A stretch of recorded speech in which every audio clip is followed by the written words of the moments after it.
Hey crafters, I have a cute project for you today that we're going to make out of cardboard.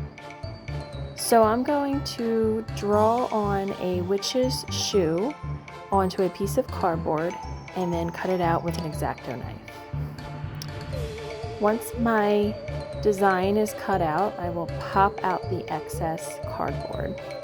I freehand this witch's shoe, but if you have a stencil or something else that you can trace, you can do that as well.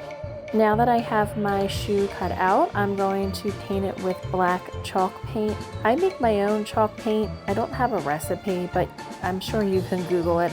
There's a lot of crafters out there that have their own chalk paint recipe. This craft is inspired by a crafter that I saw paint something similar to this, except that it was a wooden cutout. I don't have a machine that cuts wooden cutouts, so I decided to use cardboard instead.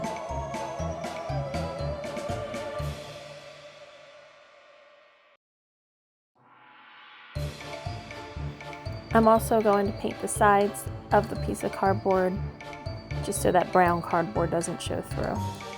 And I'll flip it over once it's dry and paint the back of it, and then also hit the sides with the black chalk paint that I may have missed.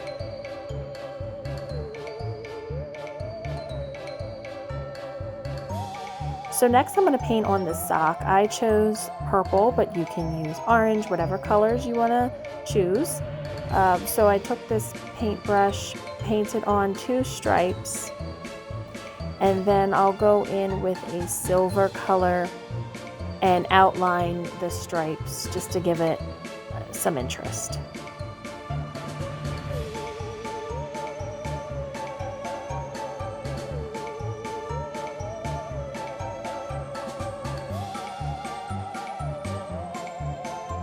Next, I'm going to dirty up this shoe. So I'm taking a rust color, orange color, I'm not quite sure, just mixing some colors together and dabbing on this color throughout the shoe. Turns out that this wasn't quite as dark as I wanted it. As it dried, it seemed to dry lighter. So I go in a few times to try to brighten it up a little bit. But then I decide to use cinnamon. So I put down a layer of Mod Podge, sprinkle on some cinnamon, and I do that throughout the shoe. And then once the Mod Podge dries, I tap the shoe to get any excess cinnamon off, and then I coat it with another layer of Mod Podge to seal it in. As you can see, by adding the cinnamon, it helped brighten it up and gave it texture as well. It actually looked like dirt on the shoe, which I thought looked really cool. So next I'm going to put a rag bow together by taking strips of fabric and ribbon, the colors that I wanted, tie it all together with a piece of jute, fluff it up, and then I'll place it where I think I want it to go, but I did not glue it down yet. Then I have this spider from the Dollar Tree. I cut off the back of it, and I'm going to place that in the center of the bow.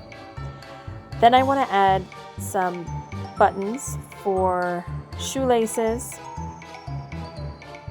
and I'll glue everything down, and I'll make shoelaces by tying 2 small bows using jute and gluing them down in between the buttons to make it look like laces.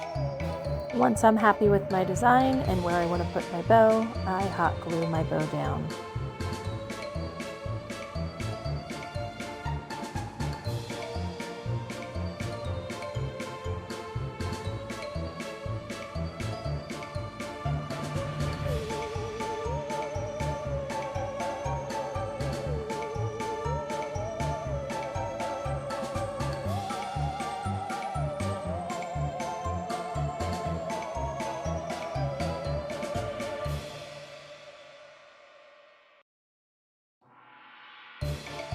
Now you can probably lean this up against something, but I had a scrap piece of wood that I'm going to hot glue to the back to give it more stability.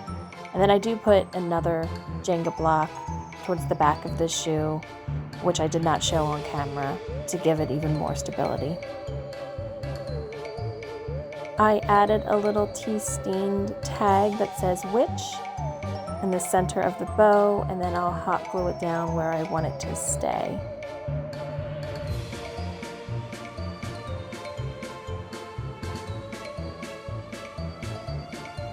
I think this turned out really cute. It's different, it was fun to make, and I hope you all give it a try.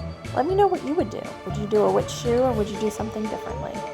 Thanks again for watching, and I'll see you in the next video. Have a great day.